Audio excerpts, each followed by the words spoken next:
Hello, Desert Dogs fans, and welcome to a special one-on-one interview with your goalie, number 42, Landon Kells. Landon, thank you for joining us today. Thanks for having me. All right, first things first, real easy. Tell us a little about yourself. Where are you from? What age you started playing lacrosse, and how did you end up in Vegas? Yeah, so I live in Fergus, Ontario, a little small town, Fergus, Ontario.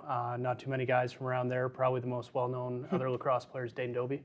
So he's from not too far. He's a little more famous than I am, but small town. I started just like every other kid in town, play hockey in the winter, lacrosse in the summer. So I started when I was about 4 years old. Started out as a player, was not very good, and then made the switch to goalie when I was about 14 years old. Haven't looked back since. Talking about making that switch to goalie, was there kind of a reason to it? I know you said you weren't that great of a player. Was it just kind of all right, well, I'm doing this now? I always wanted to be a goalie. My dad was goalie growing up, and that was the reason why I wasn't allowed to be a goalie. He didn't want me to. He wanted me to be a player and score goals, but I always found myself when we didn't have a goalie or needed someone for practice, I was more than willing to hop in, and just kind of from there, I excelled at it and loved it and ran with it. Yeah. Being a goalie is a tough position. There's no doubt about that. What kind of mindset does it take to be able to play in that position? You got to have a very short memory.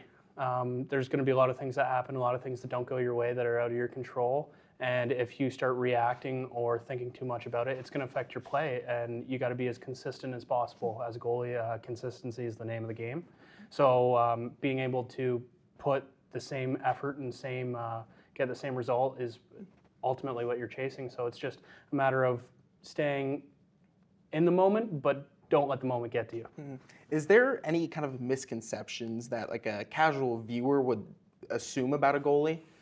Yeah, watching the games, probably the biggest one you hear is, oh, you should have had that. The ball's moving a lot faster than you think. There's a lot of moving parts, and a lot of times as a goalie, you do the move you want to do, but you just don't get the bounce to go your way. So I'd say when casual fans are saying, oh, the goalie should have had that, my advice is always maybe they should strap on the pads and see if they can get it. I know I'm not saving it. That's for sure. And you're, like you said, you played a little bit of hockey, a little bit of lacrosse, and as you probably know that there's this kind of stereotypical saying about goalies that they're a bit weird. Do you think there's any truth to that? Do you have any stories about that? Yeah, I would say we're all a bit weird in our own right. You got to be a little weird to have a 100-mile-an-hour ball getting thrown at you and not be scared about it. But yeah, no, I'd just say it's a different approach to the game than the players, right? The way they look at it's different than the way a goalie looks at it. So to them, it's a little weird and a little different, but for us, it's normal. Mm-hmm. All right, now talk about your time with the Dogs. You're an OG member from season 1. How did you exactly arrive with the Dogs, and what did head coach Sean Williams tell you when you first arrived? Yeah, so at the time I was playing for the Calgary Roughnecks, was super fortunate to be drafted and start my career there and start behind Christian Del Bianco and learn a lot from him. And then I knew Willie going back all the way to when I was a little kid, grew up playing against him and his son Dyson. So knew them through that, and just when the expansion draft came, I got a call from Willie, and he just kept it short and sweet and said, we're taking you, get ready to be a Dog. So haven't looked back since, and I'm super grateful for the opportunity and super grateful to still be here. There's not too many OG Dogs left, so I'm happy to still be kicking it around in Vegas. Man, how have you seen the team and yourself evolve over the last few years? I think it's just a level of experience and professionalism and bringing, kind of like I said before, consistency every night. I feel like we've gotten better and better over my 4 years here. Now it's never an easy game. There's no easy team to play in this league. Every team's good. So it's just a matter of the ability and the skill that we bring every year has gotten better and better. Mm-hmm.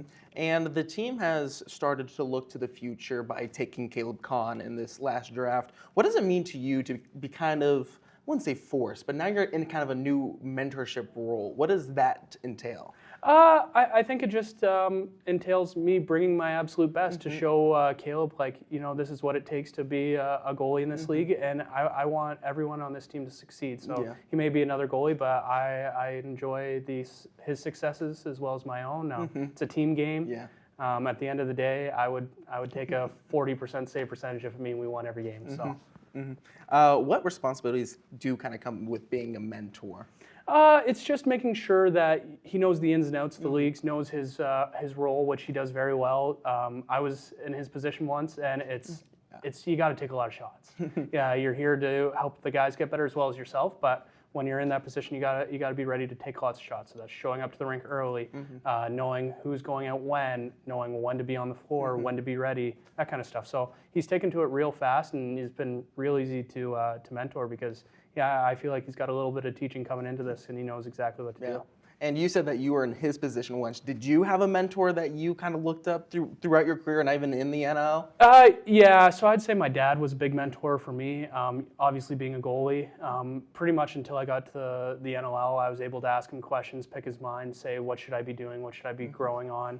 And then once I got to the NLL, it was Christian Del Bianco and Tyler Richards out in Calgary. They really took me under their wing and showed me the ways and how to be a pro, and for that I'm forever grateful, because when you start with a spot like that and good people, it really sets the foundation for a good upbringing.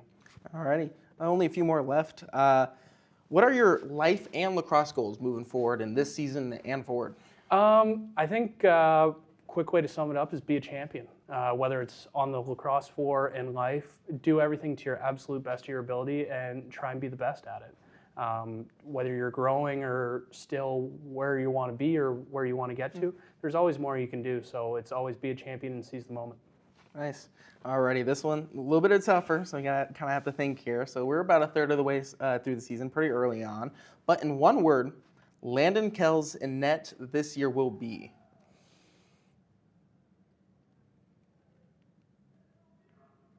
I'm gonna say inspiring. I choose that word because I want to be able to inspire my teammates that, obviously tough times in a game happen. There's letdowns, whether it's my end, offensive end, defensive end, but I want to be that guy that, times are tough. They're going, look at Landon. He's working his tail off, so we got to work our tail off too. Perfect. Well, thank you, Landon. Thank you. Great as always.